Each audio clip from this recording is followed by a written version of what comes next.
Okay, so friggin' I bought this skosh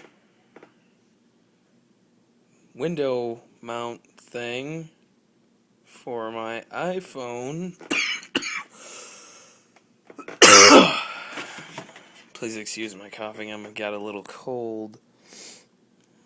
And it's just sticked. It's sticked. So all I'm gonna do now is pretty much smoke some cigarettes, fabricate a mount holding arms for this mount using duct tape and the cardboard from the box it came in.